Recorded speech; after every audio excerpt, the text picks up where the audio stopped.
Hola, ¿qué tal? ¿Cómo están? Muy buenas noches, estimados amigos y hermanos de esta red social de Facebook. Esperamos que se encuentren muy bien, ¿verdad? Como siempre, deseamos de todo nuestro corazón que Dios les haya estado bendiciendo a lo largo de esta semana. Y esperamos de todo corazón que en este día se encuentren muy bien, ¿verdad? Y bueno, pues bienvenidos a todos aquellos que nos estén viendo y nos estarán viendo más adelante, que estarán viendo esta reflexión bíblica más adelante.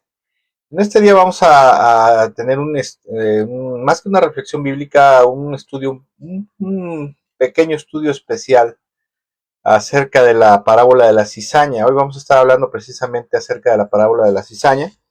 Y el título de esta reflexión bíblica, de esta enseñanza, lleva por título ¿A qué se refería Jesús al hablar de la cizaña?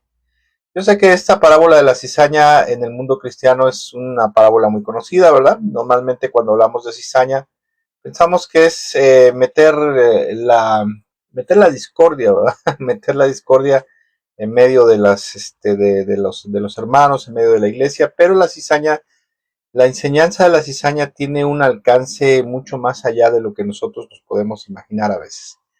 A veces en la escritura, no sé por qué, ¿verdad? Pero yo me he dado cuenta que a veces hay historias que son fundamentales, perdón, hay historias que son fundamentales para poder tener un buen entendimiento de muchos puntos doctrinales, muchas enseñanzas de nuestro Señor Jesucristo, fundamentales, especiales, ¿verdad? Que nosotros como cristianos debíamos de tener este cuidado, pero a veces por X o por Y razón no lo tenemos así. Bueno, antes de continuar, mi nombre es Gustavo Méndez, Pastor Gustavo Méndez.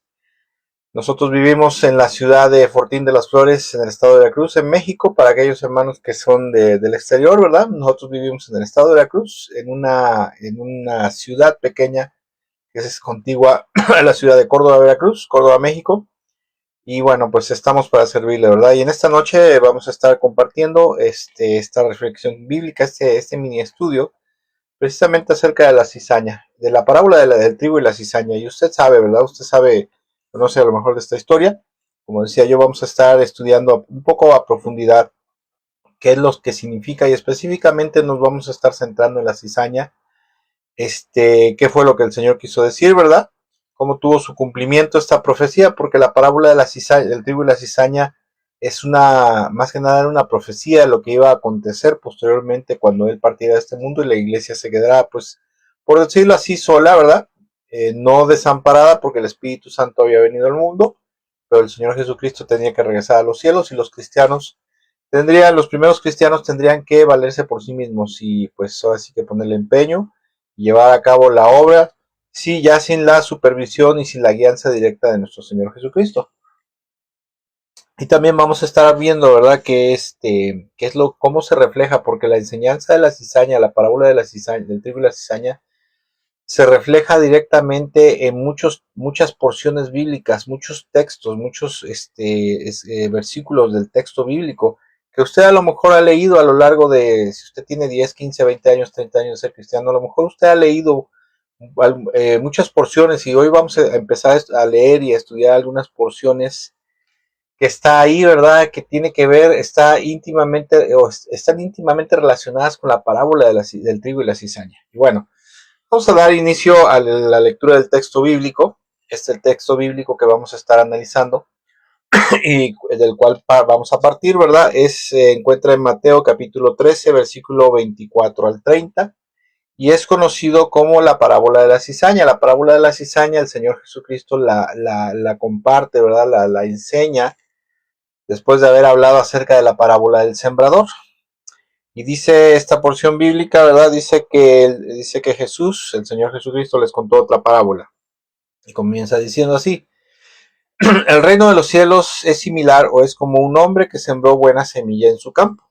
Pero mientras todos dormían, llegó su enemigo y sembró la mala hierba entre el trigo y se fue. Yo le estoy leyendo la nueva versión internacional, la versión Reina Valera dice sembró la cizaña entre el trigo, ¿verdad? Versículo 26, cuando brotó el trigo y se formó la espiga, apareció también la mala hierba o la cizaña, que es lo mismo. Dice, los siervos fueron al dueño y le dijeron, Señor, ¿no sembró usted buena semilla en su campo? Entonces, ¿de dónde salió la mala hierba? O sea, ¿de dónde brotó la cizaña? Antes de continuar, ¿verdad? Quisiera decirle que la cizaña, la planta del trigo y de la planta de la cizaña son muy parecidas. Son casi idénticas, ¿verdad? Con la diferencia que la planta de la cizaña tiene un color un poquito más oscuro, ¿verdad? Y cuando da fruto, el fruto del trigo, pues es un grano blanco, de color blanco, y es comestible. Y el fruto de la cizaña sí da fruto, es un grano oscuro, es un grano de color de café oscuro, negruzco, y aparte de eso, si se come en grandes cantidades, es venenoso, ¿eh? Pero sí, la cizaña, la mala hierba, sí da un fruto. Yo sé que usted por ahí ha escuchado decir a lo mejor algunos pastores o predicadores decir que la cizaña no da fruto, pero la cizaña sí da fruto. Versículo 28.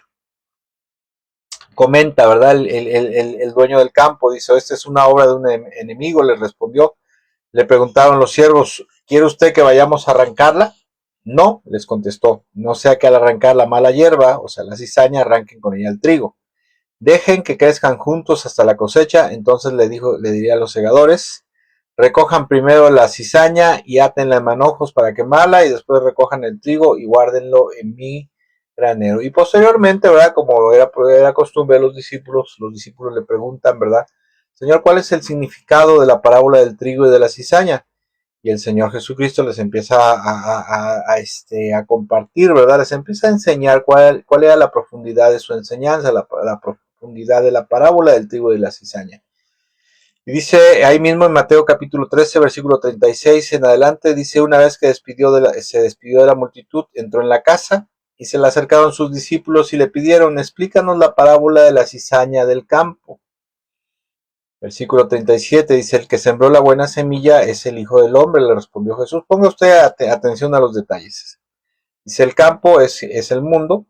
La buena semilla representan a los hijos del reino, o sea, a los cristianos, a los hijos de Dios. La mala hierba, la cizaña, dice, las cizañas son los hijos del maligno. Aquí la cizaña se está refiriendo a personas, a gente, ¿sí? Específicamente a falsos maestros. Y el enemigo que la siembra es el diablo, la cosecha es el fin del mundo y los segadores son los ángeles. Y así como se recoge la cizaña y se quema en el fuego, ocurrirá también en el fin del mundo. El Hijo del Hombre enviará a sus ángeles y arrancará de su reino a todos los que pecan y hacen pecar. Los arrojarán al horno encendido, donde habrá llanto y rechinar de dientes. Entonces los justos brillarán en el reino de su Padre como el sol. El que tenga oídos para oír, que oiga, ¿verdad? Y cuando el Señor Jesucristo les cuenta esta parábola, como decía yo, la cuenta después de haber contado la parábola del sembrador. Si se acuerda usted de esa parábola, que dice que un hombre salió a esparcir la semilla, ¿verdad? Y cayó en cuatro tipos diferentes de terreno, ¿verdad? Y con esto, la parábola del sembrador tiene que ver con la predicación del evangelio y de la sana doctrina. Pero la parábola de la cizaña o de la mala hierba, como dicen otras versiones, escuche, es una advertencia.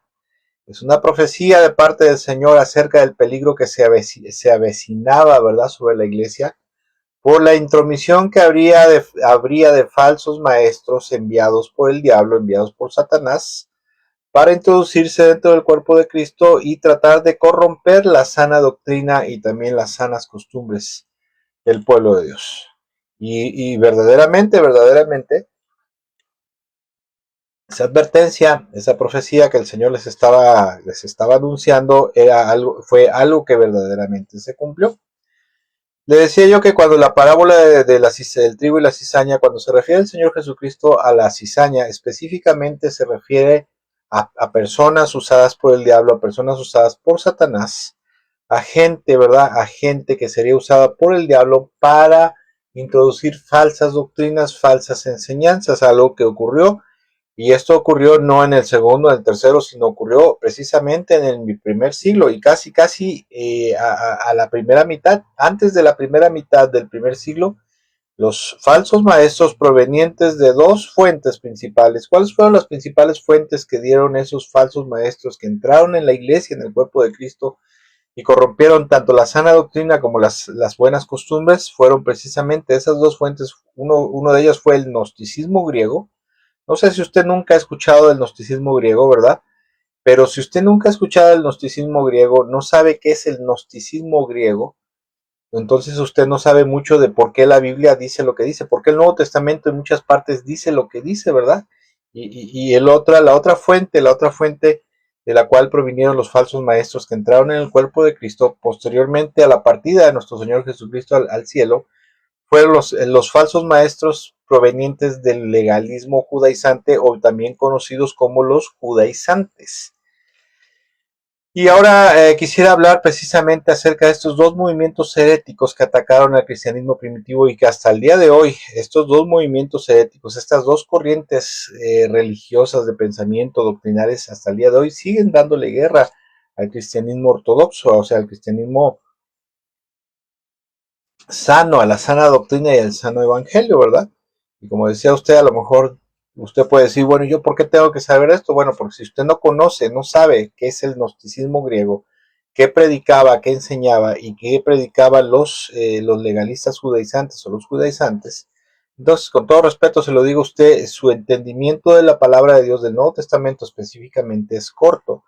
Y todo cristiano se le debería enseñar en su iglesia qué es el gnosticismo griego, qué predicaba, qué enseñaba, cómo atacó al cristianismo primitivo y también quiénes eran los judaizantes y qué era lo que predicaba, ¿verdad? Porque en la Biblia hay porciones bíblicas, hay un libro en específico que ataca al legalismo judaizante, hay un capítulo de la Biblia que es Hechos capítulo 15, que refuta precisamente esta corriente herética que se introdujo a la iglesia y que al paso de los siglos en la actualidad seguimos batallando con eso, con una secta, porque hay por ahí, ¿verdad?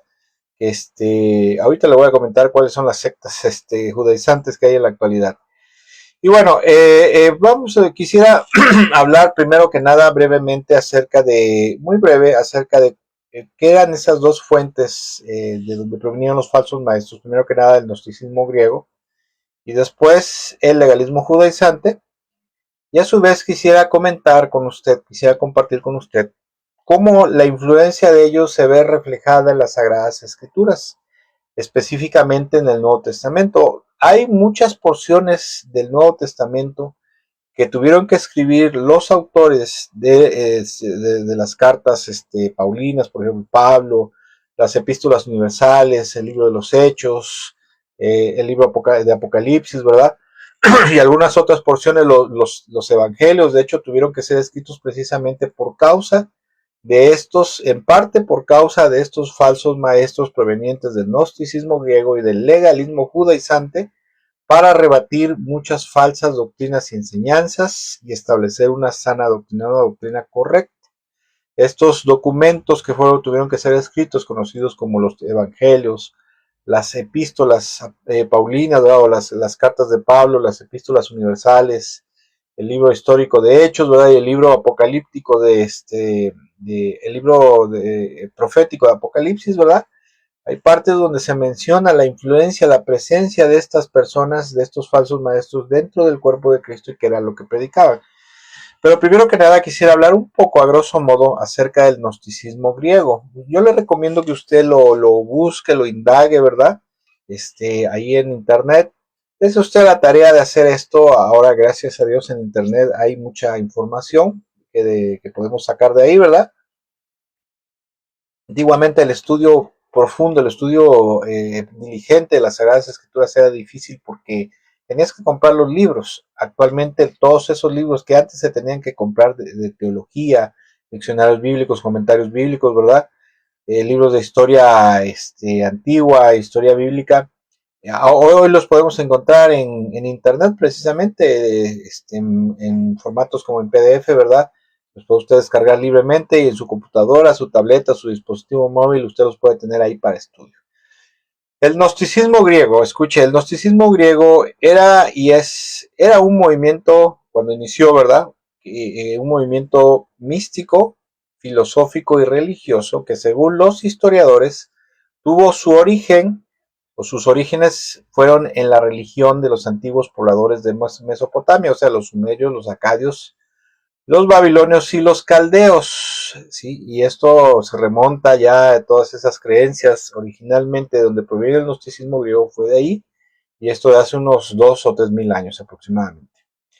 De Babilonia las raíces del gnosticismo, ¿verdad? Pasaron a Persia, que es en la actual Irán, donde se dice que influyó en la conformación, ¿verdad? En la formación del gnosticismo griego, una corriente religiosa conocida como mazdeísmo, cuyo fundador se dice que fue Zaratustra, ¿sí? Este hombre creó una religión iraní conocida como mazdeísmo, ¿verdad? Y una de las corrientes, una de las doctrinas religiosas del mazdeísmo tuvo una influencia principal en el gnosticismo griego. Es que el mazdeísmo hablaba del mito de una deidad salvífica. No estamos hablando del cristianismo, ¿eh? Era una corriente religiosa de allá de la antigüedad que tenía un mito que hablaba de una deidad salvífica, o sea, de un salvador que bajaba a la tierra para traer, escuche, un conocimiento. De hecho, la palabra gnosticismo proviene de la palabra gnosis, que significa conocer, conocimiento o saber. Sí, un conocimiento de las fuentes celestiales cuyas aguas permiten a la humanidad liberarse de la prisión carnal. Esta es parte de la esencia del gnosticismo griego.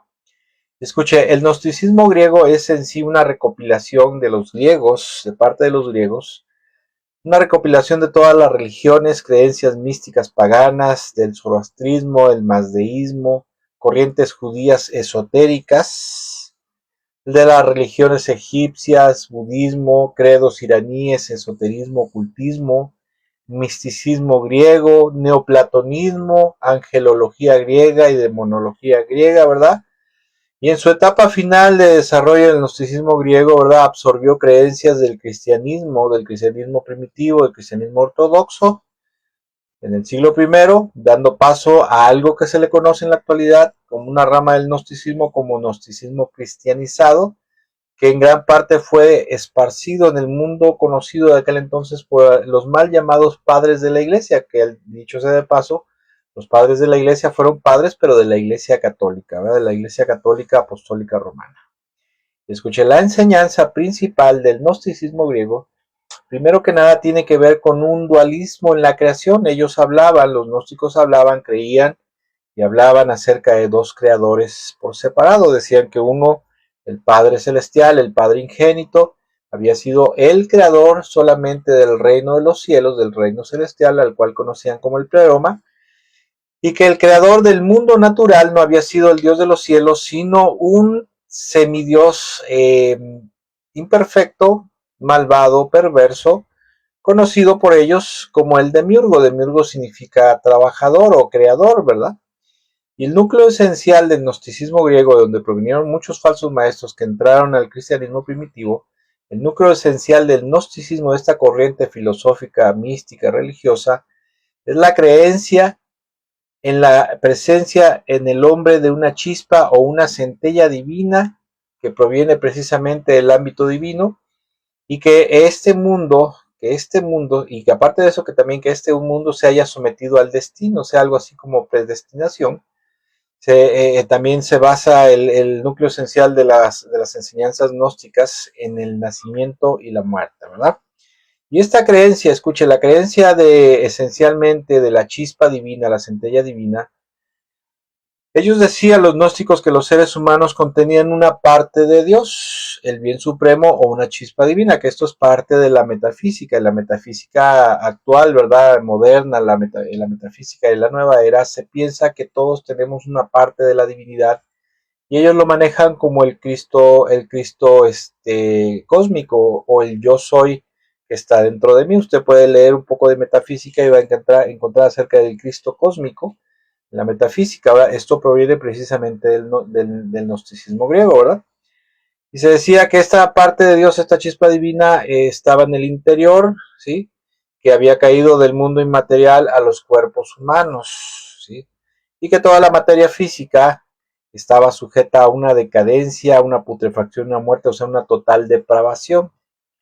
De hecho, este punto, aquellos que son reformados, aquellos que son calvinistas, la doctrina calvinista se habla acerca de un punto que es la total depravación, ¿verdad? La total depravación. Esta total depravación de la cual se habla en el calvinismo proviene directamente del gnosticismo griego que entró al catolicismo, después los hombres de la Reforma lo sacan de ahí para formular ciertas doctrinas que conocemos hoy como el calvinismo. Y escuché, esa chispa divina, esa parte de divinidad de la cual hablaban los gnósticos, que había caído del mundo inmaterial, o sea, del mundo celestial al mundo natural, a través de un ser conocido como el Padre Ingénito, que había depositado, había elegido soberanamente a algunos para depositar esa chispa divina, y que esa chispa divina tenía que ser despertada, ¿verdad? Tenía que ser revivida, tenías que como que salir de un sueño, ¿verdad?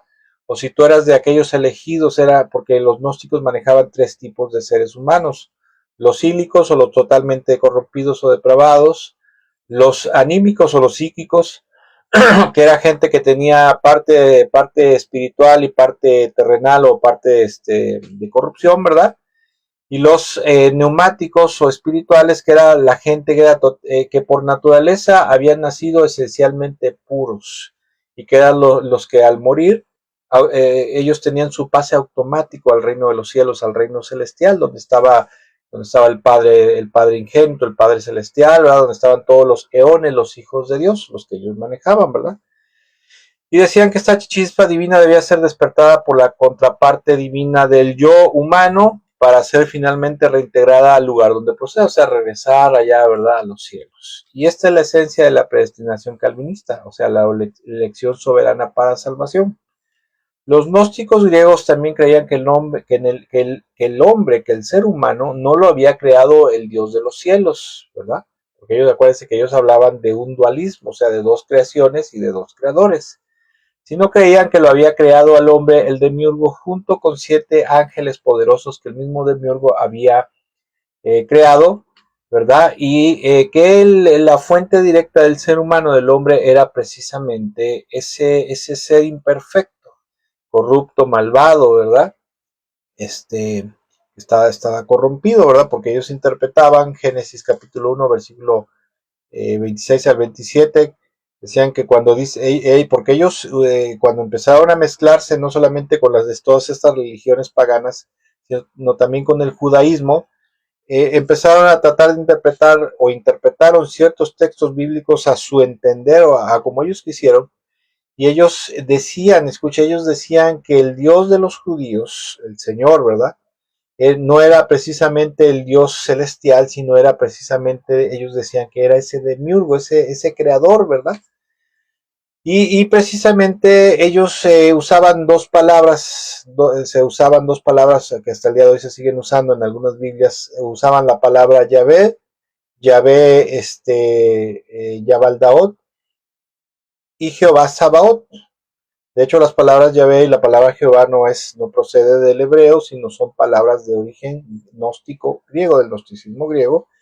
Y ellos decían que por eso el hombre estaba depravado, o sea, estaba corrompido, porque su creador no había sido el Dios de los cielos, el Dios perfecto, sino el demiurgo, un semidios imperfecto, corrupto, malvado y perverso. Y escuche, el gnosticismo griego es la cuna de la metafísica moderna de la nueva era, de algunas sectas filosóficas como la masonería, los rosacruces y otras religiones pseudoevangélicas como el catolicismo, el calvinismo, el credo de los testigos de Jehová, el unitarismo pentecostal y otras creencias impregnadas de gnosticismo griego. Eso sea los gnósticos, eso era el gnosticismo de donde salían los gnósticos. Y después fueron los falsos maestros gnósticos cristianizados, ¿verdad? Cuando se mezclaban, porque ellos se mezclaban con todas las religiones que iban conociendo, agarraban una parte de esa religión y ellos hacían sus sesudas deducciones y formaban conceptos religiosos que integraban a su credo. De hecho, se dice que el gnosticismo griego en sí mismo no tenía un credo definido, sino que había muchas escuelas gnósticas, ¿verdad?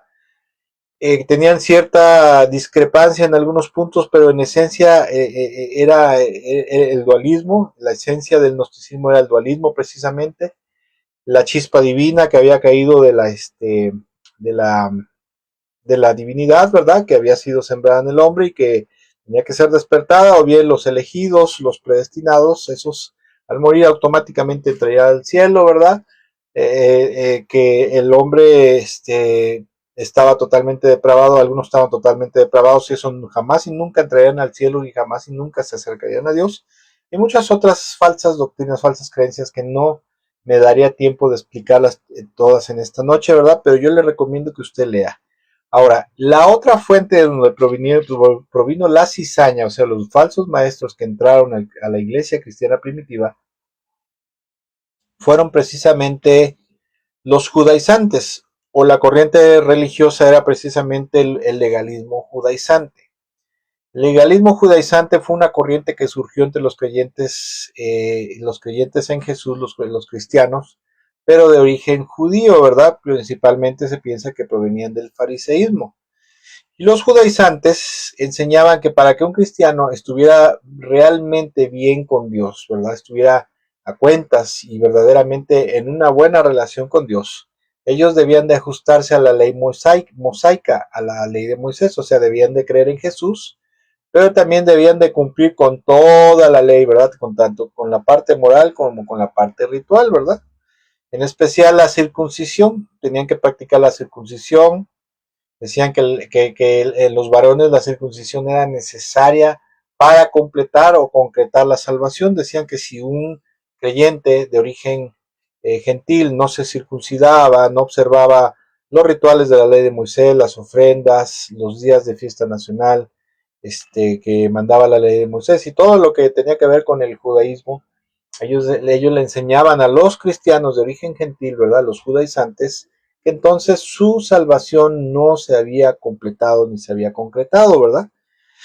Y se enseñaba también los judaizantes decían que los gentiles tenían que convertirse primero en prosélitos judíos y después podían venir a Cristo. La doctrina de los judaizantes era una mezcla entre la gracia de Dios a través de Cristo Jesús y las obras a través del cumplimiento de la ley. Y esta falsa doctrina fue discutida, fue rebatida, ¿verdad? Fue discutida y lo podemos ver en el libro de los Hechos, en el capítulo 15, donde dice que hubo un concilio en Jerusalén, ¿verdad? Porque fueron unos falsos maestros a molestar a los hermanos de origen gentil, ¿verdad? Que tenían que circuncidarse y guardar la ley de Moisés, ¿verdad? Y esto no les pareció muy bien, enviaron a Pablo con otros hombres e hicieron un concilio en Jerusalén con los apóstoles de la iglesia y al final se levanta uno de ellos, ¿verdad? Dice, bueno, le ha parecido bien al Espíritu Santo y a nosotros, ¿verdad? Que no les impongan más cargas más que solamente la fe en Jesús, no participar de idolatría, no comer animales ahogados ni estrangulados, ¿verdad? Y que se abstengan de la inmoralidad sexual, ¿verdad? De la fornicación, del adulterio, todas esas cosas. Y esto también fue condenada enérgicamente y es condenada enérgicamente por el apóstol Pablo en el libro a los Gálatas. De hecho, el libro de Gálatas es una apología, es una defensa de la sana doctrina y del sano evangelio, porque los falsos maestros judaizantes predicaban un evangelio adulterado, y por eso dice el apóstol Pablo, si hay algún ángel, aún un ángel del cielo bajare y predicare un evangelio adulterado, un evangelio diferente, dice, sea maldito. ¿Por qué? Porque al evangelio no se le puede añadir absolutamente nada, ¿verdad? No se le puede añadir ninguna otra cosa más que lo que el Señor Jesucristo nos enseñó, ¿verdad? Pero ellos le añadían que tenían que observar la ley de Moisés para que se pudiera completar la salvación, y ese es un evangelio adulterado y es un evangelio maldito. Ahora, escuche, ahora sí vamos a entrar. En el texto bíblico neotestamentario hay muchas porciones bíblicas que reflejan la presencia o la influencia, la mala influencia, ¿verdad? Rebaten la mala influencia de los falsos maestros, de la cizaña, ¿verdad? De la cual estamos estudiando esta noche. ¿Quiénes eran la cizaña? Los falsos maestros que provinieron del legalismo judaizante y del gnosticismo griego, ¿verdad? Y hay muchas porciones bíblicas, no las vamos a poder ver todas en esta noche. De hecho, yo creo que voy a tener que ocupar otra sesión para la semana que viene para seguir hablando acerca de esto, de esas porciones bíblicas que reflejan la influencia, reflejan las malas doctrinas que rebatieron los siervos de Dios, los discípulos del Señor, los apóstoles, los evangelistas, los escritores de las cartas del Nuevo Testamento. Vamos a empezar con las principales herejías del gnosticismo y de los judaizantes, y una de ellas, muy importante, era que los falsos maestros gnósticos, cuando se cristianizaron, ellos comenzaron a enseñar que Jesús no era Dios, o sea que no era divino, ni tampoco era coeterno con el Padre, ¿verdad? ¿Y esto dónde lo podemos ver reflejado? Lo podemos ver reflejado en Juan capítulo 1, versículo 1 al 3, donde dice: en el principio ya existía el verbo o el logos, ¿verdad? El verbo y el logos era para referirse a Jesús. ¿Por qué? Porque el verbo, el modo de pensar griego, grecolatino, ese era, simbolizaba a un personaje que era el intermediario entre Dios y el mundo y la humanidad, ¿verdad? Y aparte de eso, ese logos era el que tenía todas las cosas en orden, en control, ¿verdad? Era el instrumento de Dios para proveer la gracia y la bendición de Dios al mundo. Y bueno, era un concepto amplio el concepto del logos, ¿verdad? Pero el apóstol Juan lo aplica precisamente a Jesús y dice: en el principio ya existía el verbo, y el verbo estaba con Dios, y el verbo era Dios, era Dios, ¿verdad? Él estaba con Dios en el principio, y por medio de él todas las cosas fueron creadas. Sin él nada de lo creado llegó a existir. Entonces aquí el apóstol Juan, escuche, conociendo todas las falsas doctrinas que ya se predicaban en aquel entonces, el apóstol Juan escribe su evangelio. Se dice que alrededor del año 80 al 85 del primer siglo de la era cristiana, ¿verdad? Y para ese entonces ya los falsos maestros se habían empezado a introducir, ¿verdad? Desde la segunda mitad aproximadamente del primer siglo de la era cristiana, se habían empezado a meter a la iglesia cristiana evangélica primitiva y empezaban a enseñar falsas doctrinas entre los hermanos, se mimetizaban, se mezclaban entre los hermanos, ¿verdad? Y empezaban a enseñar que Jesús, que el Señor Jesucristo, no era coeterno con el Padre, o sea que no era eterno como Dios, ¿verdad? Que no era Dios y que no había estado en el principio de todas las cosas, ¿verdad? La creación de todas las cosas con Dios. Ellos decían que Jesús, ahorita lo vamos a ver más adelante cuál era el concepto, pero que Jesús había sido un hijo engendrado, así prácticamente, ¿no? Que no había estado con el Padre cuando creó todas las cosas, y que había sido un hijo engendrado posteriormente a la creación de todas las cosas. Por eso el apóstol Juan en el versículo 3 dice: por medio de él todas las cosas fueron creadas, y sin él nada de lo creado llegó a existir. El apóstol Juan rebate esta herejía que predicaban los gnósticos. A lo mejor usted lo ha leído, ¿verdad? Y dice: bueno, ¿por qué dice esto? Bueno, porque los gnósticos decían que Jesús ni era divino, o sea, no era Dios, ni tampoco era coeterno con el Padre, ¿verdad? Y que no había estado en el principio de la creación de todas las cosas. Otra herejía que está reflejada en el texto bíblico, que el texto bíblico lo rebate, otra herejía de los gnósticos, es que ellos afirmaban tener la verdad y saber que ellos solamente conocían el camino al cielo, ¿verdad? El Señor Jesucristo, Él predica algo, conocía Él como Dios, conocedor de todas las cosas, ¿verdad? Él predica algo precisamente para establecer un fundamento, y aparte de eso, para que ese fundamento doctrinal, ese fundamento de fe sirviera también para rebatir muchas herejías que había en ese entonces y que surgirían después. Y eso lo podemos ver, ¿verdad? El apóstol Juan recapitula las palabras del Señor en Juan 14:6, donde el Señor Jesucristo nos dice: Jesús les contestó: yo soy el camino, la verdad y la vida, y nadie puede ir al Padre si no es por medio de mí, ¿verdad? Yo le había añadido ahí: si no es por medio de mí únicamente. Y en esta porción el apóstol Juan, ¿verdad? Porque los gnósticos decían tener algo que se le conoce como la gnosis secreta. La gnosis secreta, ahorita lo vamos a ver más adelante, era un conjunto de conocimientos que según ellos les habían sido revelados por la divinidad solamente a unos cuantos elegidos, y hablaba precisamente, ¿verdad? Precisamente de supuestas verdades acerca de la creación, del dualismo, ¿verdad? Acerca de la naturaleza humana, de la total depravación, de los elegidos o predestinados, ¿verdad? De aquellos que eran los espirituales, ¿verdad? Los neumáticos, que eran los que poseían solamente, ellos decían que los espirituales, ¿verdad? O los neumáticos, ¿verdad? Ellos solamente poseían la chispa de la divinidad, con la cual podrían, al ser despertada en este mundo, podrían entrar al reino de los cielos. y algunas otras falsas doctrinas que predicaban, y ellos afirmaban que ellos solamente tenían la verdad y que solamente ellos podían conocer o conocían perfectamente cuál era el camino al cielo, ¿verdad? Pero el apóstol Juan recapitula estas palabras del Señor Jesús y dice, no, momento, el único camino al cielo es Jesús, porque el Señor Jesucristo dijo, yo soy el camino y la verdad y la vida, ¿sí? Y nadie puede ir al Padre si no es por mí, ¿verdad? Aquí el Señor está estableciendo y el apóstol Juan lo retoma y dice, el único que tiene la verdad o el único que es la verdad es Jesús, y el único camino para poder ir al cielo es Cristo Jesús y la fe en él, ¿verdad? Otra falsa doctrina que predicaban los gnósticos y que se ve reflejada en el texto bíblico, en el del Nuevo Testamento, es que ellos decían, los gnósticos griegos decían que los hijos de Dios traían la salvación desde antes de nacer, o bien podía ser alcanzada a través del conocimiento de la gnosis secreta. Ahorita vamos a ver qué es la gnosis secreta, ¿verdad? ¿Y dónde lo podemos ver esto? En Juan capítulo 1, versículo 11 al 13, ¿verdad? Donde dice la palabra de Dios, dice, a lo suyo vino y los suyos no lo recibieron, mas a todos los que lo recibieron, a los que creen en su nombre, les dio potestad de ser hechos hijos de Dios, ¿sí?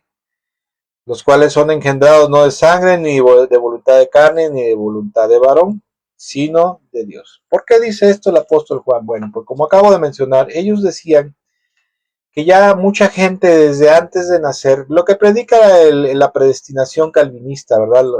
En el mundo reformado, en las iglesias, muchas iglesias bautistas, metodistas, presbiterianas, algunas anglicanas, luteranas, se habla acerca de la doctrina de la predestinación, la cual dice, dicho sea de paso, proviene precisamente del gnosticismo griego. Y esta doctrina decía, que predicaban los gnósticos, que había gente que había sido elegida con antelación antes de, ¿cómo se llama?, de venir a este mundo. En el neoplatonismo se manejaba una doctrina que se le conoce como la preexistencia del alma, ¿verdad? Y en esa falsa doctrina se decía que las almas ya existían en la región celestial, ¿verdad? Y que cuando ese es como el Padre ingénito, el Padre celestial que ellos manejaban, ¿verdad? El Dios celestial, había decidido, había elegido soberanamente, ¿verdad? O arbitrariamente algunos para depositar en sus almas la chispa de la divinidad, ¿verdad? Y eso se le conocía como los elegidos. En el mundo reformado, en la doctrina calvinista se le conoce como la predestinación, que es lo mismo. Exactamente, proviene de esta herejía gnóstica, ¿verdad? Y ellos decían, bueno, puedes llegar a ser hijo de Dios a través de predestinación, ¿verdad? A través de una elección antes de ser procreado en este mundo, ¿verdad? Antes de que tu alma descendiera de los cielos a la tierra. Ahora, la doctrina de la preexistencia del alma es falsa, sí es falsa, porque la palabra de Dios nos enseña, ¿verdad?, que cuando una persona es concebido en el vientre de una mujer, ¿sí?, en una matriz, ahí es donde se desarrolla tanto la parte física, que es el cuerpo, como la parte anímica, que es el alma, ¿verdad? Por eso dice la palabra de Dios que Jesús dijo, yo vengo de arriba, ustedes son de abajo, o sea, ustedes no vienen de los cielos. Y los gnósticos decían eso, ¿verdad? Que podías tener salvación y vida eterna a través de la predestinación, algo que ya traías desde antes de nacer, ¿verdad? Ya estabas predestinado para eso, o bien podías ser rescatado, ¿verdad? De la ignorancia, ¿verdad? Y esa chispa divina se podía despertar a través de la gnosis secreta, del conocimiento secreto y perfecto que supuestamente ellos tenían, que era sus herejías del dualismo, de la chispa divina, ¿verdad? De la total depravación, de muchas otras cosas que ellos predicaban, ¿verdad? Entonces, el apóstol Juan, conociendo estas herejías que ya estaban atacando, que hasta el día de hoy las seguimos batallando con ellas, ¿verdad? Nos sigue dando guerra a la iglesia, el apóstol Juan escribe esto, ¿verdad? Y precisamente por esto dice que los hijos de Dios no son engendrados no de sangre, o sea, que ya lo traes desde antes de nacer o de nacimiento, o sea, no trae la salvación de nacimiento, ni de voluntad de carne, o sea, porque recibías un estudio de la gnosis secreta, del gnosticismo griego, ¿verdad? Y a través de eso despertar tu conciencia a esas verdades, y posteriormente, ¿verdad? Dicen, y por voluntad de varón, posteriormente un falso maestro gnóstico te ungía, te bautizaba y te declaraba hijo de Dios, tal como se hace en el catolicismo. El bautismo de los niños, el bautismo de infantes del catolicismo, procede de esa, precisamente esa falsa doctrina y esa falsa práctica que los gnósticos ya llevaban a cabo en la etapa de la era primitiva de la iglesia, ¿verdad? Por eso dice, precisamente, dice, más a todos los que recibieron, a los que creen en su nombre, les dio potestad de ser hechos hijos de Dios.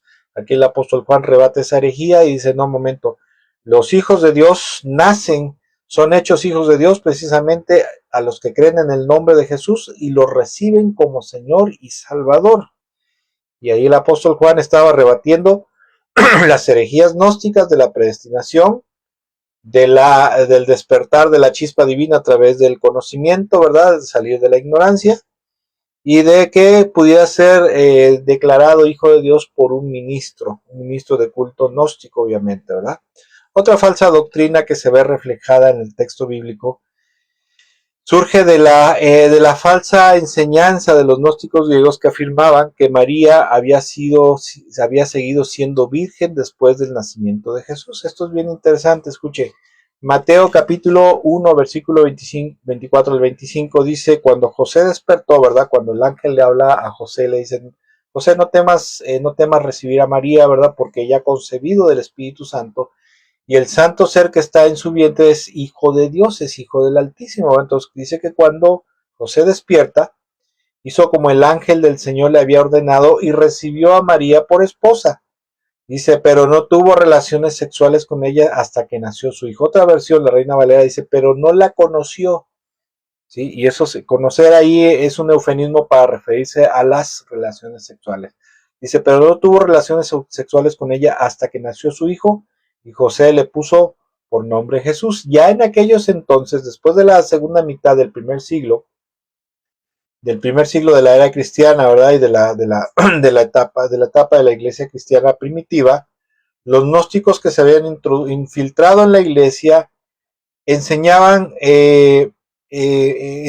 daban una enseñanza en cuanto al nacimiento milagroso de Jesús, ¿verdad?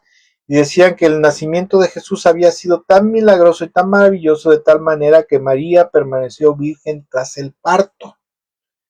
Hay un evangelio, el protoevangelio de Santiago, si mal no recuerdo, si no me equivoco, el protoevangelio de Santiago, usted lo puede buscar, en el cual daban una enseñanza a los gnósticos desde aquel entonces y afirmaban su virginidad perpetua, la virginidad perpetua de la Virgen María, por la forma en la que según ellos había nacido Jesús. Ellos decían esto, que una neblina, ¿verdad? Que antes de que Jesús naciera, o sea, apareciera en el mundo específicamente, había descendido una neblina dorada, ¿verdad?, sobre la Virgen María y que al disiparse esa neblina dorada, en ese momento el niño Jesús le apareció a la Virgen María en los brazos, ¿verdad? Y a través de eso ellos afirmaban que María había permanecido en una virginidad perpetua. Pero la palabra de Dios que todo nos cuenta, ¿verdad? Y que nada se queda callado, nos enseña precisamente, ¿verdad? Y está escrito precisamente para rebatir todas esas herejías provenientes del gnosticismo griego, de los judaizantes también. Dice que José recibió a María por esposa, pero no tuvo relaciones sexuales hasta que nació su hijo, ¿sí? Y después le puso por nombre Jesús. O sea, quiere decir que si tuvo relaciones, y obviamente la palabra de Dios nos enseña que, que tuvo más hermanos y hermanas. Pero los gnósticos decían esto, ¿verdad? Que decían que Jesús había aparecido después de que se disipó esa neblina dorada, ¿verdad? Y que apareció en los brazos de la Virgen María. Y por eso es que la Iglesia Católica sostiene la virginidad perpetua de la Virgen María. Si usted no sabía de dónde proviene esa falsa doctrina católica de la virginidad perpetua de la Virgen María, precisamente proviene ahí del protoevangelio de Santiago, en el cual se habla acerca del nacimiento sobrenatural y maravilloso de Jesús, ¿verdad? Más bien no era nacimiento, sino la aparición maravillosa del niño Jesús en los brazos de la Virgen María.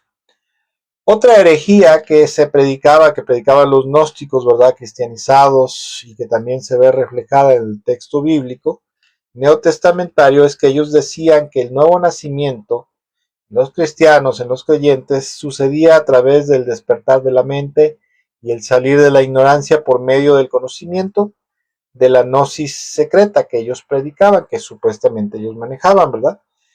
Y esto lo podemos ver en Juan capítulo 3, versículo 1 al 8, donde habla acerca de Jesús y Nicodemo.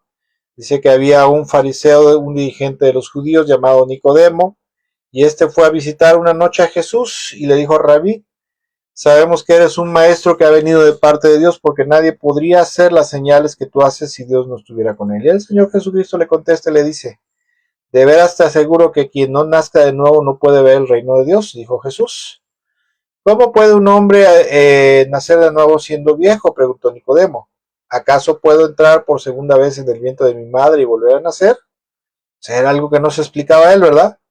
El Señor Jesucristo le contesta, versículo 5, dice: yo te aseguro que quien no nazca de agua y del Espíritu no puede entrar en el reino de Dios. Nacer de agua y del Espíritu habla de nacer, o que el nuevo nacimiento iba a ser producto el agua en la Biblia simboliza, en esta porción bíblica, simboliza purificación, simboliza limpieza, que tiene que ver con el arrepentimiento, y del Espíritu por la obra sobrenatural y divina del Espíritu Santo, ¿verdad? La regeneración espiritual que solamente el Espíritu Santo puede llevar a cabo, ¿verdad? O sea, que solamente Dios, ¿verdad? Si yo te aseguro que quien no nazca de nuevo, no nazca de nuevo, te aseguro que quien no nace, de agua y del Espíritu no puede entrar en el reino de Dios, respondió Jesús. Lo que nace del cuerpo o de la carne, carne es, cuerpo es, y lo que nace del Espíritu, o sea, lo espiritual, procede del Espíritu Santo, ¿verdad? No te sorprenda que te haya dicho: tienes que nacer de nuevo. El viento sopla donde quiere y lo oyes silbar, aunque ignoras de dónde viene y a dónde va. Lo mismo pasa con todo aquel que nace del Espíritu, o sea, en pocas palabras, dando a entender que nadie sabía en realidad, precisamente a ciencia cierta, cómo es que se daba el nuevo nacimiento, pero los gnósticos alegaban que ellos sí sabían cómo se podía nacer de nuevo, ¿verdad?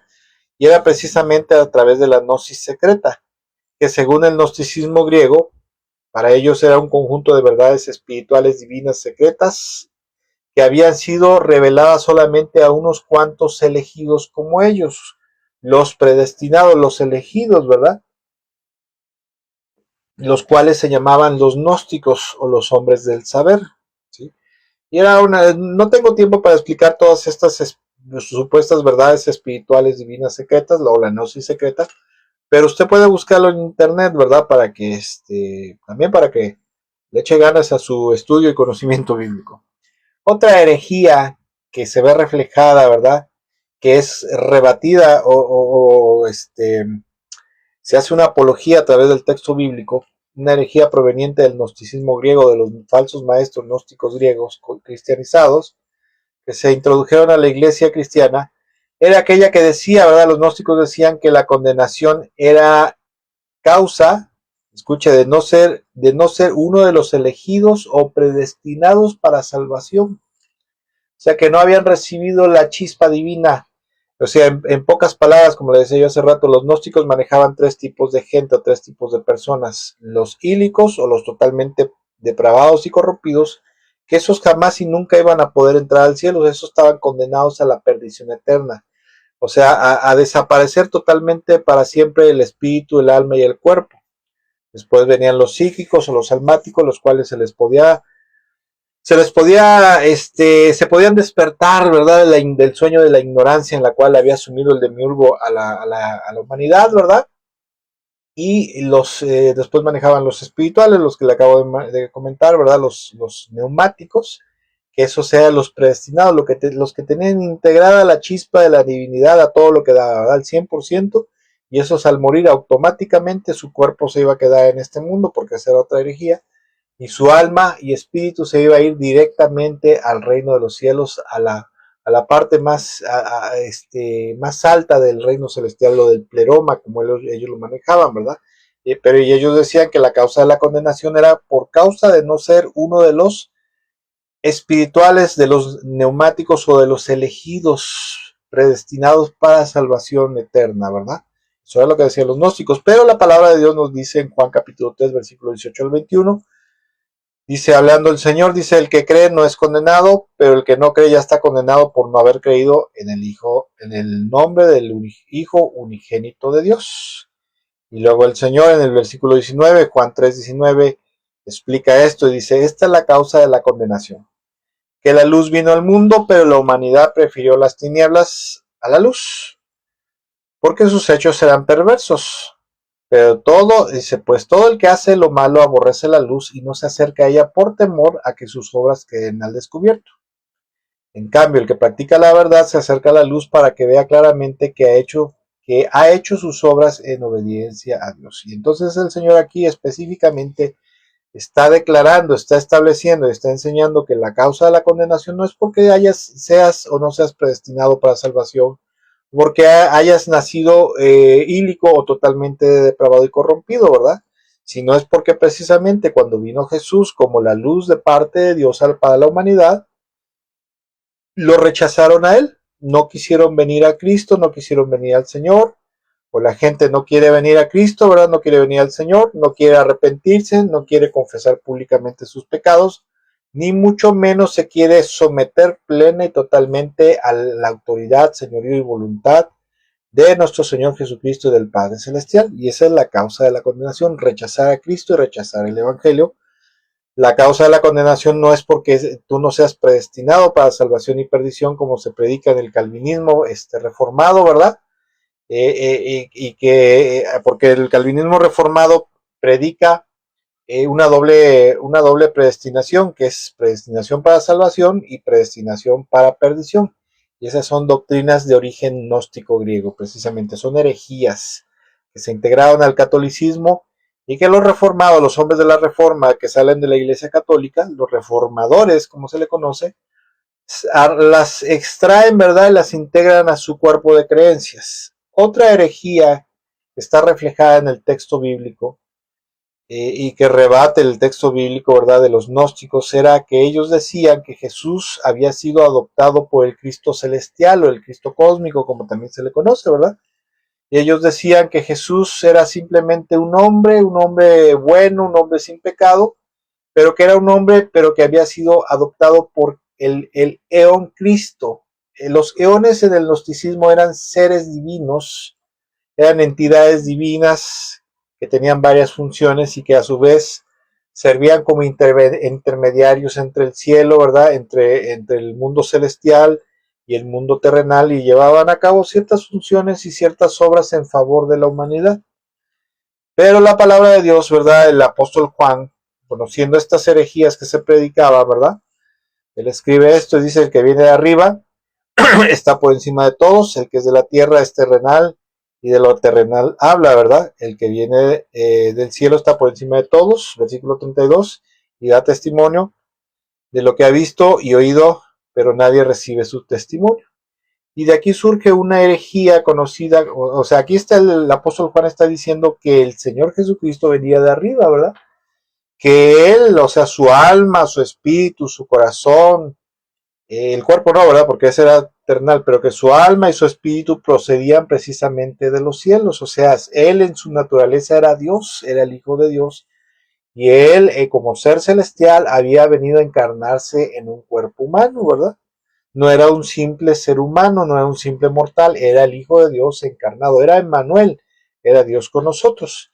Y de aquí surge una falsa doctrina que de aquel entonces ya se manejaba y se le conoce como el adopcionismo, y el adopcionismo es una herejía de origen gnóstico que decía que Jesús era un simple hombre sin pecado, pero que había sido adoptado por Dios a través del bautismo en el río Jordán, en el cual los gnósticos griegos alegaban que había sido, ellos decían que uno era Jesús el hombre, el hombre histórico, y que otro era el Cristo, el león Cristo celestial que había venido a llenarlo en el bautismo del Jordán, ¿verdad? Que había entrado en él. Y por eso los evangelistas, conociendo estas herejías, estas falsas enseñanzas que ya corrían dentro del cuerpo de Cristo en el primer siglo, escriben en sus evangelios, por ejemplo, Mateo escribe en capítulo 3 de Mateo, versículos 16 al 17, donde dice, tan pronto como Jesús fue bautizado, subió del agua, y en ese momento se abrió el cielo y vio al Espíritu de Dios bajar como una paloma y posarse sobre él. Y una voz del cielo decía, este es mi hijo amado, estoy muy complacido de él. Otra versión dice, este es mi hijo amado en el cual tengo mi complacencia, ¿verdad? ¿Por qué escriben esto ellos? Para nada más para rebatir, así por rebatir las herejías gnósticas. No, los evangelistas estaban escribiendo lo que había sido la verdad. ¿Cuál era la verdad? Que en el bautismo del Jordán el Espíritu Santo, el Espíritu de Dios fue el que vino sobre Jesús y no el Cristo o el Eón Cristo que los gnósticos predicaban y manejaban en su teología, la teología gnóstica. Y en Juan capítulo 1, versículo 31 al 32, el apóstol Juan escribe y dice: yo ni siquiera lo conocía, está hablando Juan el Bautista, pero para que él se revelara al pueblo de Israel, vino bautizando con agua, ¿verdad? Dice, vine bautizando con agua. Dice, yo ni siquiera lo conocía, pero para que él se revelara al pueblo de Israel, vine bautizando con agua. Versículo 32, Juan declaró: vi al Espíritu, ¿cuál Espíritu? El Espíritu Santo descender del cielo como una paloma y permanecer, reposar sobre él, ¿verdad? Entonces, aquí el apóstol Juan dice, no, momentito, no es el Cristo celestial, el Eón Cristo, porque en el gnosticismo había una serie de entidades, un grupo de entidades conocidos como los eones, lo que acabo de manejar, ¿verdad? Que eran descendientes del Padre Celestial, del Padre Ingénito que había nacido, ¿verdad? Por un matrimonio sagrado, ¿verdad? Habían sido procreados, ¿verdad? Por relaciones sexuales allá en los cielos, que unos eran hijos y otros eran nietos del Padre Celestial, ¿verdad? Y de esos eran los famosos eones. Y entre ese grupo de eones o entidades divinas había uno que era precisamente el Cristo celestial, que ese era el que alegaban que había entrado en Jesús, el hombre, en el bautismo del Jordán. Pero la palabra de Dios nos enseña, y los evangelistas, los siervos de Dios, escriben que no había sido lo que ellos decían, sino que había sido el Espíritu Santo, el Espíritu de Dios, el que había venido a morar, a reposar en la persona de nuestro Señor Jesucristo. Otra herejía gnóstica reflejada en el texto bíblico del Nuevo Testamento es aquella que decía que el sacrificio de Jesús había sido insuficiente, o sea que había sido imperfecto o incompleto, y que por lo tanto todos los que ponían la fe en Jesús y en su sacrificio para el perdón de sus pecados, salvación y vida eterna, se iban a quedar prácticamente como que con un chasco, ¿verdad? Como que iban a quedar defraudados, ¿verdad? Y que esa no era la manera a través de la cual podían ir al cielo, sino a través de su conocimiento de los gnósticos, ¿verdad? Pero por eso el apóstol Pablo escribe a los colosenses precisamente una porción del capítulo 1 para rebatir esa herejía del que los gnósticos ya estaban predicando dentro de la iglesia de Colosas y en la iglesia de origen gentil principalmente, y dice en Colosenses capítulo 1, versículo 13, dice, pues Él nos rescató del reino de la oscuridad y nos trasladó al reino de su Hijo amado, quien compró nuestra libertad y perdonó nuestros pecados, ¿verdad? La palabra de Dios dice que Jesús compró con su sacrificio nuestra libertad y perdonó nuestros pecados. Y primera de Pedro, capítulo 2, versículo 24, dice, él mismo en su cuerpo, escuche cómo dice, Pedro también está rebatiendo todas estas falsas doctrinas de los gnósticos griegos, ¿verdad? Que ya estaban atacando ahí al cristianismo primitivo. Y dice el apóstol, ¿por qué dice esto? ¿Por qué esto que le estoy leyendo? ¿Por qué se lo estoy leyendo? Para que usted se dé cuenta que la cizaña, o sea, los falsos maestros gnósticos y judaizantes, de los cuales habló el Señor Jesucristo en la parábola del trigo y la cizaña, se refería a la cizaña precisamente a falsos maestros que iban a entrar posteriormente a su partida en la iglesia. Y estaba advirtiendo, ¿verdad?, de esa cizaña, de esa mala hierba, los hijos del malo, del maligno, que vendrían a corromper el reino de Dios, el pueblo de Dios, el cuerpo de Cristo. Y el apóstol Pedro, conociendo la verdad de lo que había pasado verdaderamente, él escribe para rebatir las herejías gnósticas en este caso. Decía, él mismo en su cuerpo llevó al madero nuestros pecados para que muramos al pecado y vivamos por la justicia. Por sus heridas ustedes han sido sanados. El apóstol Pedro está diciendo aquí que el Señor Jesucristo, tal como decían las profecías mesiánicas en el Antiguo Testamento, él iba a cargar con los pecados de toda la humanidad. ¿Y dónde los cargó? ¿Dónde los pagó? En la cruz del Calvario. Los gnósticos, al negar que Jesús se había encarnado en un cuerpo humano, ellos negaban que Jesús había encargado un cuerpo humano, decían que el cuerpo de Jesús era solamente una apariencia, no, era algo así como en la actualidad sería como un holograma, o a lo mejor como un fantasma, ¿verdad? Como una manifestación corpórea. A esto se le conoce como docetismo. Y al decir que el cuerpo de Jesús no era verdaderamente un cuerpo de carne y hueso, un cuerpo con sangre, ¿verdad? Un cuerpo humano, al decir eso, ellos invalidaban el sacrificio de Jesús como más que suficiente para pagar por el perdón de los pecados de toda la humanidad, ¿verdad? La doctrina de la insuficiencia del sacrificio de Jesús tiende a enfatizar, escuche, las obras humanas para alcanzar la salvación, y esto es todo lo contrario al evangelio de la gracia de Dios en Cristo Jesús, de la gracia de Cristo. Algunas religiones como el catolicismo, por ejemplo, enseñan que sí, tienes que tener fe en Jesús, pero aparte de eso tienes que cumplir con los sacramentos, con el bautismo, el primer sacramento, que es parte de la gracia. O sea, si tú en el catolicismo se dice que puedes creer en Jesús para salvación, pero si no te bautizas, no te confirmas, tienes tu primera comunión, no participas de la Eucaristía o de la misa, del sacrificio, ¿verdad? De comer el pan que dicen ellos que se convierte en el cuerpo de Jesús, y el beber de la copa que supuestamente se le conoce como transustanciación, ¿verdad? Del pan en carne, la carne de Jesús, y del vino en la sangre de Jesús, ¿verdad? Esa doctrina que tiene el catolicismo es precisamente producto de la herejía gnóstica, de la insuficiencia del sacrificio de Jesús que los gnósticos cristianizados predicaban, ¿verdad? Pero aquí tanto el apóstol Pedro como el apóstol Pablo establecen y afirman claramente que Jesucristo compró nuestra libertad y perdonó nuestros pecados con su sacrificio. Y el apóstol Pedro dice que el Señor Jesucristo llevó al madero, llevó a la cruz del Calvario nuestros pecados, ¿verdad? Y que ahí pagó con su sangre por el perdón de todos los pecados de la humanidad.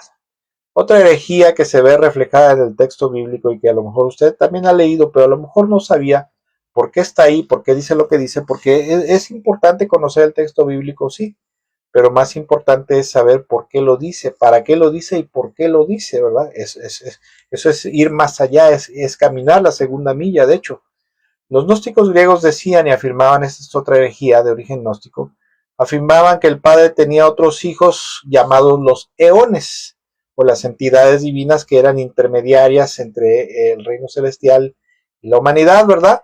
Y ellos decían que ellos tenían, que por ejemplo, que existía el eón, o la entidad divina Antropos, Eclesia, Paracletos, o sea, el Espíritu Santo, Cristos o el Cristo, verdad,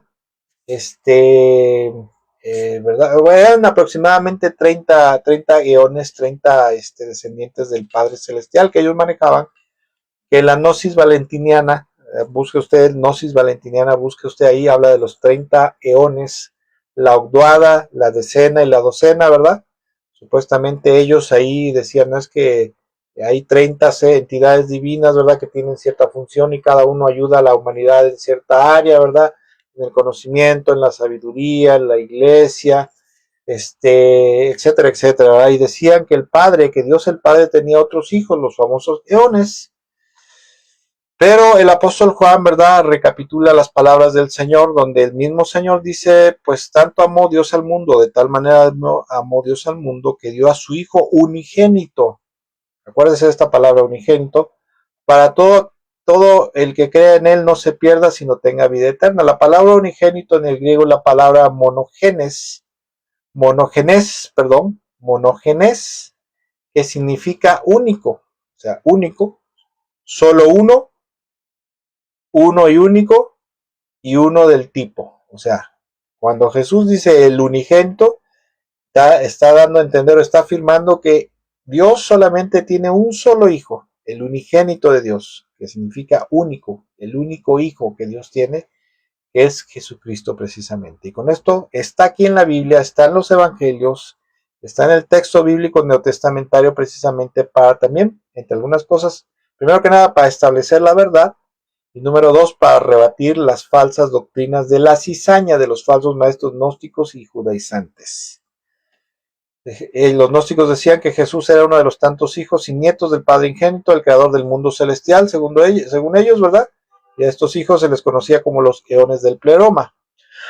En gnosticismo, los eones son entidades divinas que emanaban de la divinidad suprema, o sea, del Dios verdadero, que según ellos decían, ¿verdad?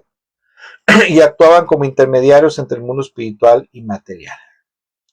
Otra herejía que predicaban ya en aquel entonces, en el siglo I, y que se había introducido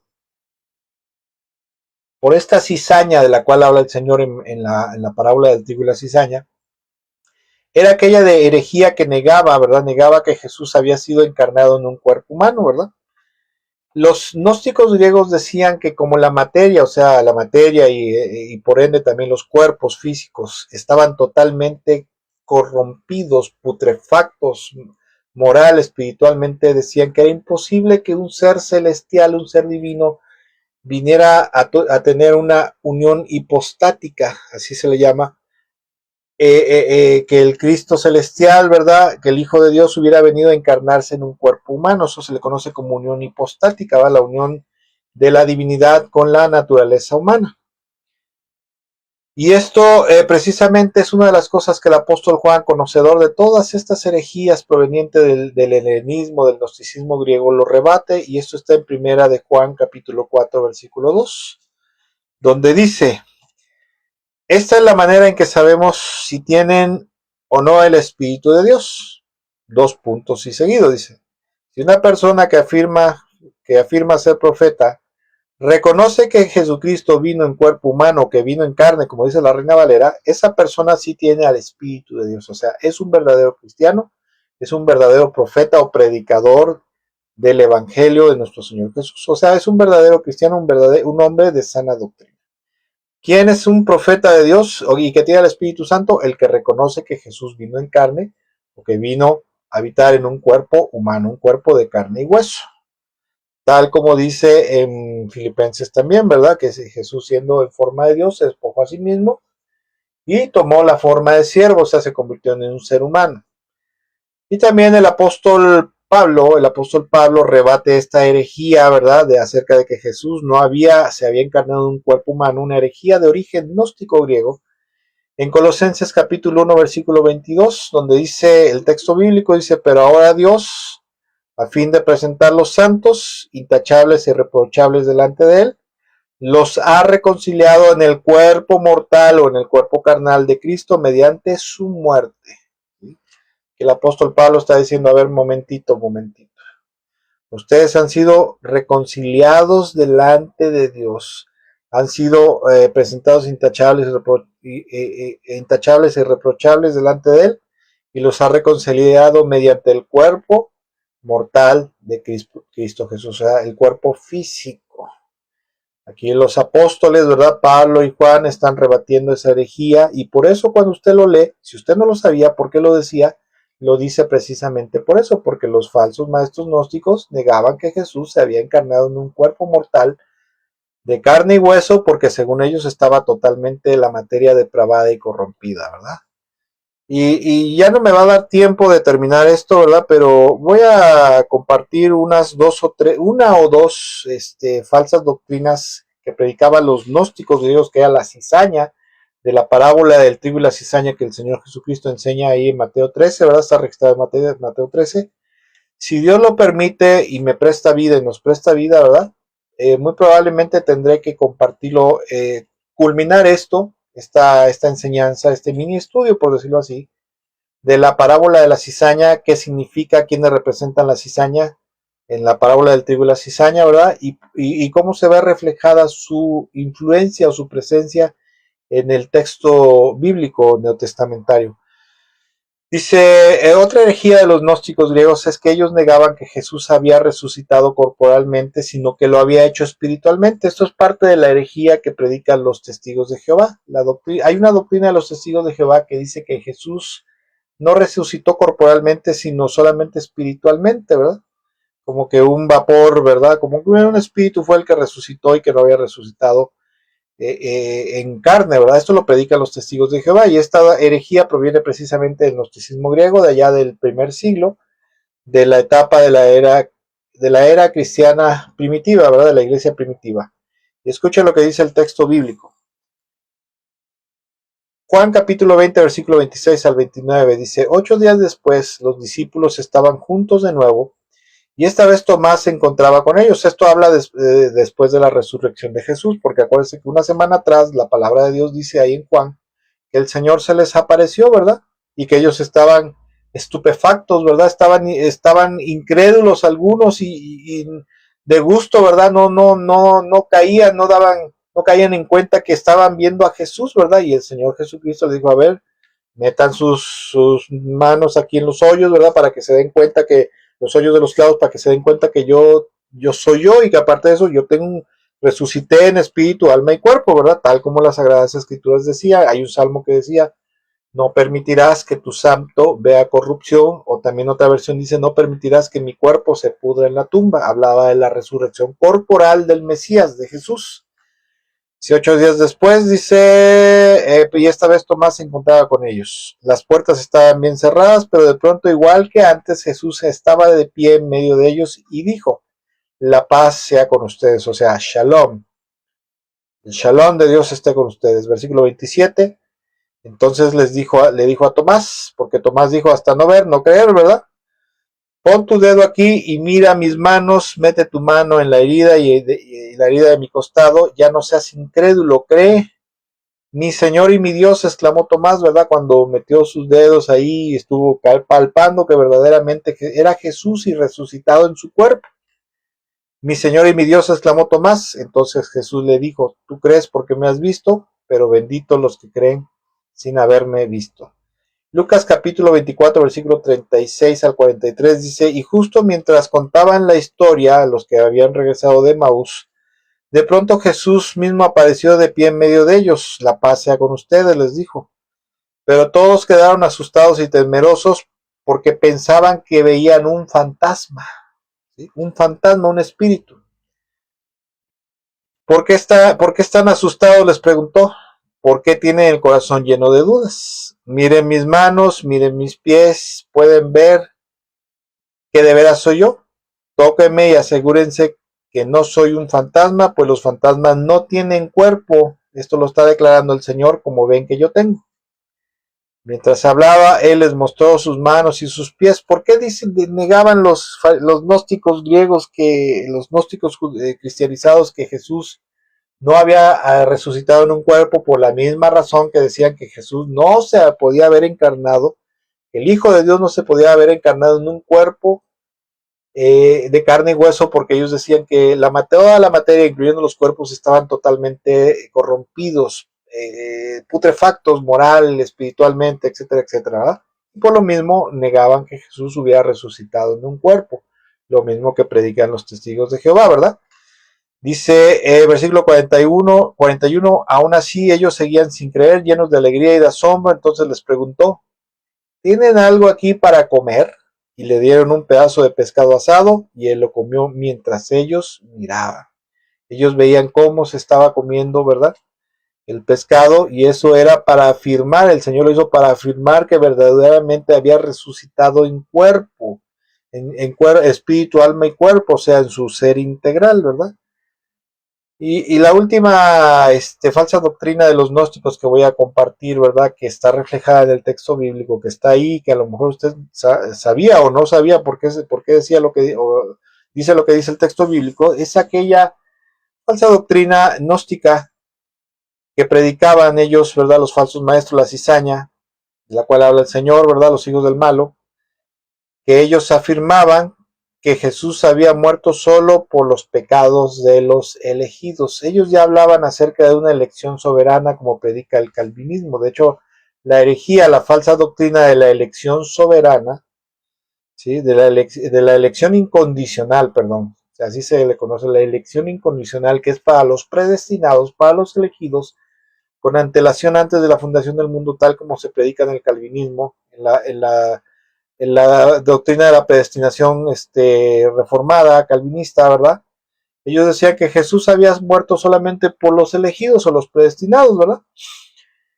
Y el apóstol Juan, conociendo estas herejías, escribe en su epístola universal de Primera de Juan, capítulo 2, versículo 1 y 2, dice: mis queridos hijos, Primera de Juan 2, 1 y 2, mis queridos hijos, les escribo estas cosas para que no pequen. Pero si alguno peca, si alguno peca, tenemos un abogado que defiende nuestro caso ante el Padre. Es Jesucristo el que es verdaderamente justo. Y escuche lo que dice el versículo 2. Él mismo es el sacrificio que pagó por nuestros pecados, y no solo por los nuestros, sino también por los de todo el mundo. La palabra mundo aquí es la palabra griega cosmos. Y cosmos, la palabra griega cosmos, habla acerca de la totalidad de la humanidad en toda la tierra, en todo el mundo. O sea, que Jesús no solamente pagó por los pecados, cuando dice nuestros pecados se refiere a los pecados de los judíos, a los pecados de la iglesia, del cuerpo de Cristo, sino también a los pecados de toda la humanidad en general, sin distingo alguno. No como predicaban los falsos maestros gnósticos, la cizaña de la parábola del trigo y la cizaña, que decían que Jesús solamente había muerto por los elegidos, por los predestinados para salvación, elegidos desde antes de la fundación del mundo, bueno, como dice el Calvino, o desde antes del nacimiento en la tierra, ¿verdad? De hecho, esta es la raíz de la herejía calvinista conocida como la expiación limitada. La expiación limitada, así se le conoce. Usted busca ahí calvinismo y busque uno de los puntos del calvinismo conocido como expiación limitada. Y en el calvinismo se dice, ¿verdad? ¿Qué es el calvinismo? Es un sistema doctrinal de origen reformado que se predica en el mundo reformado, en las iglesias bautistas, metodistas, presbiterianas, anglicanas. Y uno de los puntos del calvinismo, o sea, procede de Calvino, dice que Jesús hizo una expiación limitada solamente por los elegidos o por los predestinados. Pero esa herejía, la raíz de esta herejía calvinista procede precisamente del gnosticismo griego. Y que el apóstol Juan, que el Espíritu Santo, Dios y el Espíritu Santo usa a Juan precisamente para establecer un fundamento, un precedente teológico doctrinal sano, y asimismo para rebatir las mentiras que ya eran esparcidas por la cizaña de aquel entonces, por los falsos maestros gnósticos y judaizantes. La semana que viene vamos a concluir, ¿verdad? Comentando algunas otras herejías que predicaban y que están reflejadas en el texto bíblico, y vamos a tocar también, ¿verdad? Vamos a ver, vamos a atacar las falsas doctrinas del legalismo judaizante que están en el texto bíblico también. Por cuestiones de tiempo, ¿verdad? Tengo que pararle hasta acá, ¿verdad? Tengo que pararle acá en esta noche. Bueno, pues ha sido un verdadero gusto y placer poder compartir esta reflexión, este pequeño estudio acerca de la parábola del trigo y la cizaña, ¿verdad? Ya establecimos que la cizaña de la parábola del trigo y la cizaña eran precisamente los instrumentos de Satanás, los hijos del maligno, falsos maestros procedentes principalmente de las dos fuentes que le han dado guerra al cristianismo ortodoxo, que eran los gnósticos griegos y los judaizantes o los legalistas judaizantes. Si usted no sabía a qué se refería, de qué hablaba el Señor Jesús cuando se refirió a la cizaña, pues a eso se refería, ¿verdad? Y hemos estado viendo cómo su influencia de ellos en el mundo cristiano de aquel entonces, ¿verdad? De la etapa primitiva del primer siglo, la vemos reflejada en el texto bíblico como los siervos de Dios, los apóstoles, los evangelistas y otros autores, ¿verdad?, del Nuevo Testamento fueron usados por Dios para rebatir las herejías y precisamente para establecer un precedente teológico doctrinal sano, ¿verdad?, para nuestros días también, y para que si usted se pone a leer las Sagradas Escrituras pueda darse cuenta que hay cosas que no todo lo que se predica, escúcheme bien, amado hermano, no todo lo que se predica en el cristianismo actual, en el mundo evangélico, en el cuerpo de Cristo, no todo lo que se predica es sana doctrina, no todo aquel que dice tener la sana doctrina verdaderamente tiene la sana doctrina. Hay pastores que dicen nosotros tenemos la sana doctrina y resulta que predican herejías gnósticas, de metafísica, de gnosticismo griego, ¿verdad?, de predestinación, de total depravación, de expiación limitada, etcétera, etcétera, ¿verdad? Y usted debe de conocer esto y aparte de eso debe de conocer el texto bíblico y saber por qué dice lo que dice el texto bíblico. Que Dios me los bendiga mucho, ¿verdad? En esta noche. De todo mi corazón deseo que esta reflexión, esta enseñanza bíblica les sea de mucha bendición y edificación. Y si el Señor lo permite, nos presta vida, nos vemos el próximo miércoles igualmente a las 9 de la noche a través de este medio. Que Dios me los bendiga mucho, que tengan una excelente y bendecida noche. Nos vemos hasta la próxima.